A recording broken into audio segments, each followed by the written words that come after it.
Hi, my name's Jordan, and in this video, we're going to talk about Wing Chun meditation. One of the things with the courses that's been set out is a piece there where people may want to criticize me, and that's fine. I'm open to criticism. And that is a number of these items are behind paywalls that they have to pay for. One of the things I found through teaching is that when people don't pay for things, they don't take it for granted and they don't practice. So that's why it's set up that way. But when it comes to meditation, um, specifically with what I'm going to teach in this video and videos to come, none of those will be charged for. The reason being is they are straight out of Buddhist texts, and I don't believe it right to be charging for the teachings of Gautama Shakyamuni, or better known as the Buddha, since these things are free for everybody. Now, what I have titled as Wing Chun meditation is, if you look in the old text, the Anapanasati. So, for those who are interested in this, you can Google that and find the Anapanasati, and you can have a read of it. One of the things I found when I was reading it, when he's talking to his son Ruula, is it was originally in Pali, and then that's been translated into other languages, and eventually it's made its way to English. And so you can always have errors in it, right? And it would just be common. And then the people translating it, well, how good are their meditation skills that they're using the right language to describe that thing? And that is prevalent in any ancient text, by the way. So what I'm going to do here is give you a demystification of that. The other piece is people can criticize me because they'll say, well, are you a Buddhist? Are you allowed to teach those things? And I don't know if I'm allowed or not. And I can tell you straight out, I'm not a Buddhist. I'm not anything, really. I uh, I love the works of Buddha. I love the works of Jesus. I love the works of Krishna. But am I any one of those things? I'm not, right? I simply just love to study these things, and I practice the techniques, and through my own experience in my own life, trying to discover the right from wrong in it. Now, before I do begin, um, I want to share some text with you. So, a couple things. So, if you are a Buddhist, you really want these texts. If you don't have them, you want to get on Amazon or get on whatever and go out and buy them. All right, there's that. Now, the next is, if you're a non-Buddhist, um, does this mean you're going to be a Buddhist? Well, I don't think so. I'm clearly not, right? It's too hard for me to be a Buddhist. If you really look at the scriptures, you'd be in a place where you'd give your life for anybody. I can't do that. So I can't be a Buddhist. It's that simple, right? So if you think you're a Buddhist and you can do that, then you're a bodhisattva. And if you can't, you're not really a Buddhist, are you? So sorry for that hard truth, but that's kind of how it's written. You can take it literally or not. Now, the other piece with these texts, I just want to get them in the right order. Yes. Okay, so I believe originally there were 4 texts that were written, and I'm going to give you his name here. He is Master Chi. That would be probably his name in Chinese, but they also have Sramana Ji.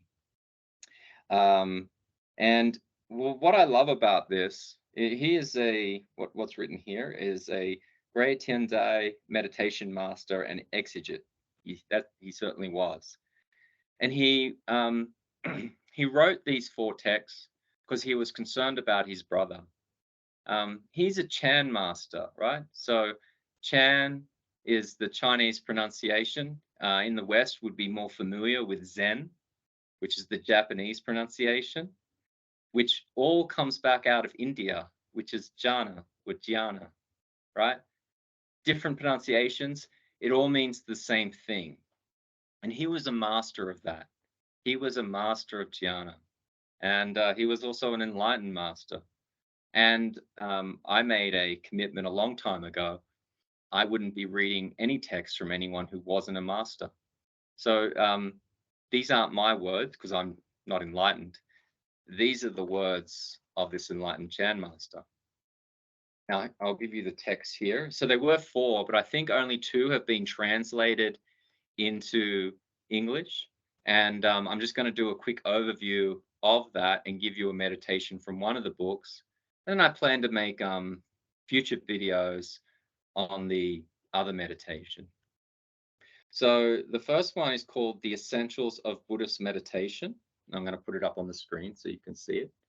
And if you Google that, you will see this cover. That's how it will look. Okay. And it then says the essentials for practicing calming and insight and dhyana meditation. Now, the interesting thing is calming and insight is dhyana meditation. They're not 2 different things. Now, the other text is called The 6 Dharma Gates to the Sublime, a classical meditation manual on traditional Indian Buddhist meditation. So there you go. You can screen grab that or whatever you need to do. So firstly, which one do I think is more important? I think this one is. If you're only going to buy one, buy this baby, right? Because what I've found with the meditation teachings that I've sought, for example, they'll have mistranslations and other pieces like that. But this one is as close as it gets. And it also goes through the 6 gates and it breaks them down one by one, a path all the way to jhana. Amazing, huh? And it's here. It's only a couple of bucks and you can go buy it. In it, he refers to his other texts that he's written, which then made me realize, oops, I kind of must have missed something. And then I went and found this one. What I found with this text is, and this is the one we're going to focus on now, and I'll put this one to the side, is it has, well, there's 10 chapters, and really all of them are, it's like an overview. He gives an overview of what it's all about. Why would you do this? Where did it come about? What's the framework? How do we work that through the senses? How do we work that through these pieces? So he's not giving you the meditation technique or the manual. So let's go through an example, right? You just purchased a new computer and you want to learn how to use it. And they give you a book, let's say this one here, and it talks about computers. It talks about things like the hardware in them. It talks about microchips. It talks about storage. It talks about the keyboard. It talks about the screen, right? It's just giving you like this general overview of the computer and how it all works and what it's all about. But then you unpackage the computer, but you don't know how to use it. You can tell people about the hard drive. You can explain about a CPU, but you don't even know how to like move your mouse around to, open up a program and run it. What you need for that is a manual, right? Then there's a manual of how to use it. The 6 Dharma Gates is the manual. And that computer I'm alluding to is you, your body and your mind, right? And so this book is like a description of just a new way to sort of see yourself that you wouldn't have been taught. I definitely wasn't taught it. I was raised in Sydney, Australia. I went to school.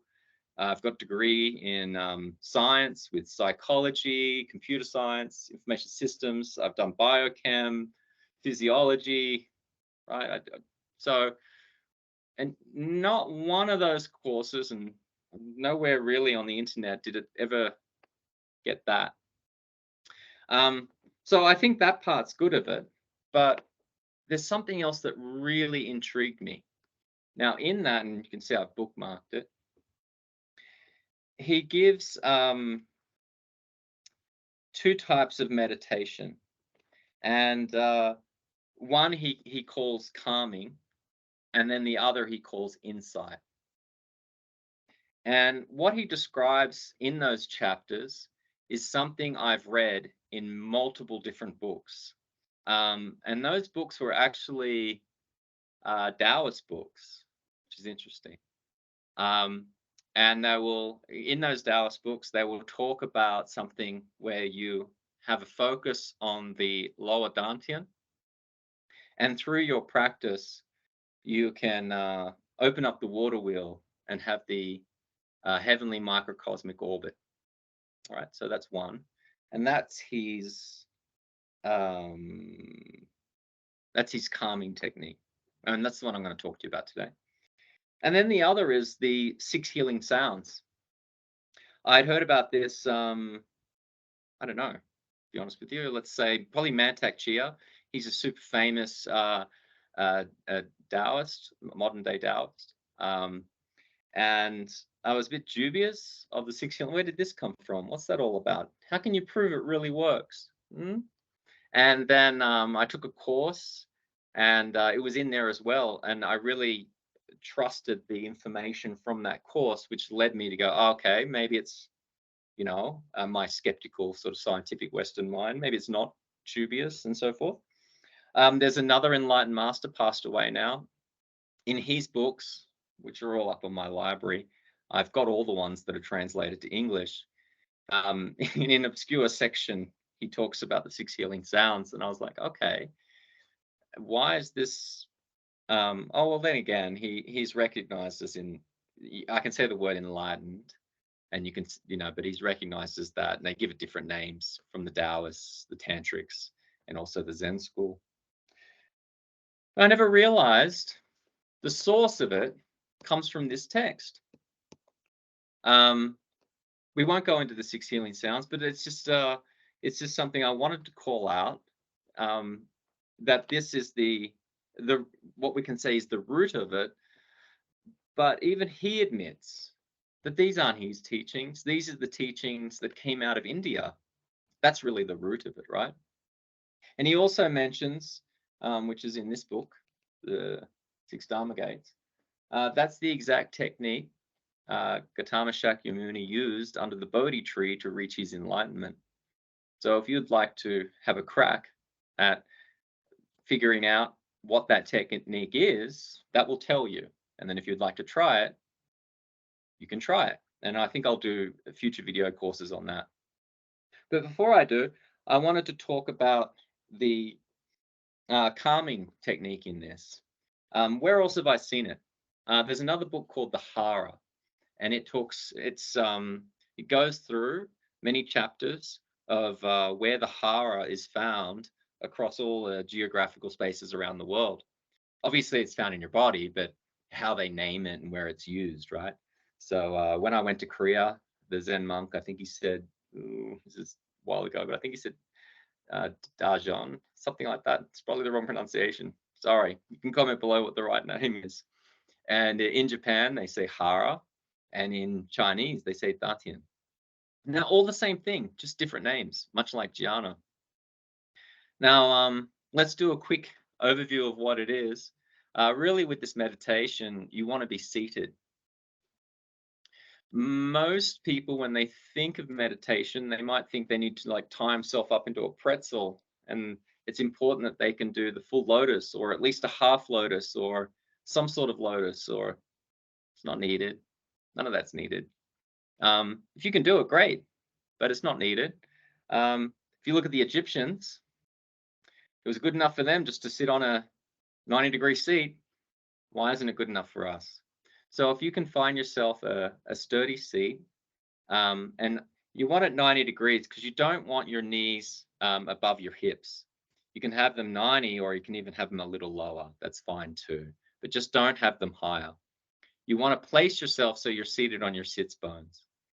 When you're on your sits bones, you can find your balance, and you rise up within yourself, and at the center of your head, but just a little further back, if you just raise that up gently, it will elongate the spine and give you this sort of floating sensation. And then above your head, there's a vacuum.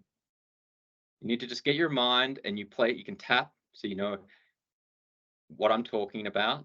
Then you can feel that place on your head, and then you keep the feeling there and try and sense vacuum, a drawing up.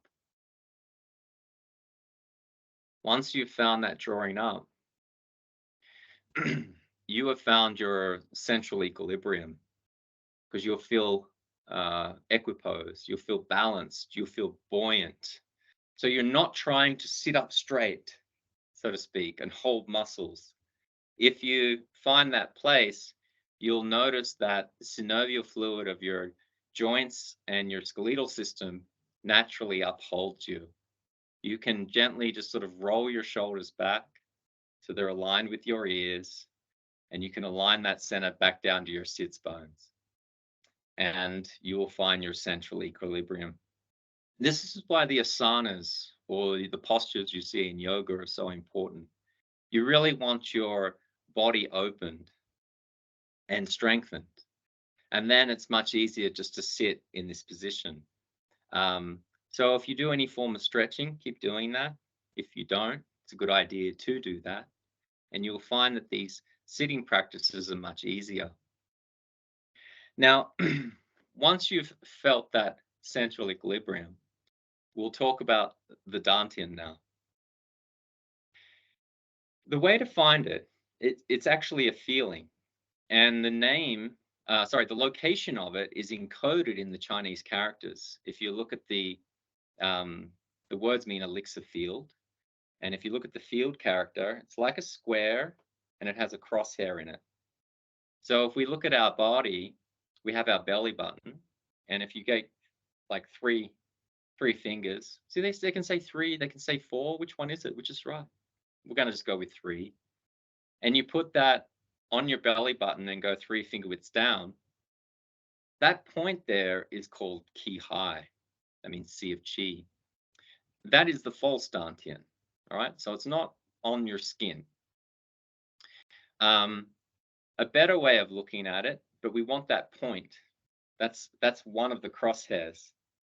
And if you go directly back and you tap on your spine, that's where the other crosshair is, goes across from that. You can even don't have to really be that precise. You could probably say from your belly button straight to the spine, there's one crosshair. Now we have this other crosshair that goes up like this. Sorry, there's a single crosshair, but a vertical line. If you're sitting on your sits bones, and if you squeeze your PC muscle, that would be the front. And if you squeeze your anus, that would be the back. So something between those two would be the middle. It's called the perineum. If you place your mind on that with your squeezing, and then you sort of try and let your mind drift up, and you're between those 2 points, you'll find a different sensation. You'll also find, since you're sitting, the center of your mass. What tends to happen in most people is they think it's in front of them and they go out to the belly. So I like to sort of like point out to people like your sacrum. Look where your sacrum is. Look where that's located, because it draws you back inside of your core. And when you find it and figure out what it is, you'll be like, whoa, that's really deep inside of me. That's right. It's your center, right? It's deep in. It is your center. Now, what Master Shi says about that is this technique can cure many diseases. But we need to talk about that in a sec. With that technique and his other 6 healing sounds, he says, although they're true, although these techniques are true, the reason that they're not so popular is because the human mind is so dull. and it keeps scurrying off in different places. And so, what he's sort of saying is, you haven't worked on your concentration. Now, what is concentration? Concentration is when you use your mind and you place it on something. That's what it is. I don't need to say more. So you can pick an object, you place it on that object. That's concentration. If you do anything outside of that, it's not concentration. So you can't think about something else, an itch comes up and you feel it, you've lost your concentration. It's not that thing. Now, when you get very good at concentration, because there'll be the subject, which is your mind, and the object, the focus of your concentration, if you can do it really well, they'll become one. And when they become one, there's little, names for that, like samadhi and all this sort of stuff. That's you just want the two to become one. Now, that is the trick, if it's a trick, behind this technique. If you're looking to be able to prove or disprove whether this teaching is true or not, you need to be able to place your mind on a singular thing where the two become one. Now, with Master Chi, he has given the lower Dantian, and I've given you the description of how to keep your spine straight, and I've given you the location of the lower Dantian. So now it would be your job, if you're wanting to learn how to do the meditation, to sit, and you need to use your mind like a little game to find that center within you. And when you found it, you simply place your mind on it. Now, what will happen is your mind will scatter. It's life. Thoughts will come. Different emotions will come. Different feelings in the body will arise: itching, heat, coldness, soreness, lightness, whole swag of them. All of these things, they're just like a little test to distract you from your point of concentration. I should talk about them more, but I might do it in another video. They can be used as part of your meditation to assist you, because you need to learn to let them go. That's all I'm going to say about it right now. But I have really given you the rule set that was outlined in this book, and also it should be the rule set if you've been taught any form of meditation that you use, right? I've talked about the meditation object. I've talked about concentration. I've talked about when you become proficient at concentration and you achieve oneness through samadhi. Master Z Chi says that with this technique, it basically can cure an innumerable number of diseases. I don't think he says everything, because I did say innumerable. But what I have seen in, say, that other book on the Hara, there was the teacher who they use in the later chapters. People would go and see him, and this is the technique he would teach. They simply sit, and he would say, you put your mind on your Hara, just the lower Dantian, go. And you must understand, you don't need any more teachings than that, because anything else is the distraction, and it's not the concentration. All right. Be gentle with yourself. Like if you get a puppy dog, and it doesn't know to go outside all the time. It likes to wee on the floor and poop. And eventually it learns, oh, I have to go outside to do those things. Your mind's like a little puppy dog. And it will scatter around looking at all these other things. And you just be kind and loving like you would to a puppy dog. be kind and loving to yourself when you perform this practice. A way to have you enthusiastic about your concentration point, which is the lower dantian, is that it can bring these benefits of health and wellness back to you. But I have to give it with a warning. And that warning is under the condition that you reach samadhi, then those things will unfold. But if you don't reach that stage, you haven't reached the levels, the correct levels. And that's sometimes the difficult thing, right? Because he's a master, and he's already mastered all those things. He achieved all those things, and then he was writing to teach others. So don't project yourself onto the text or onto the technique. Let all of that go, and you can have a bit of faith in it and see what it does for your life. Thanks for listening.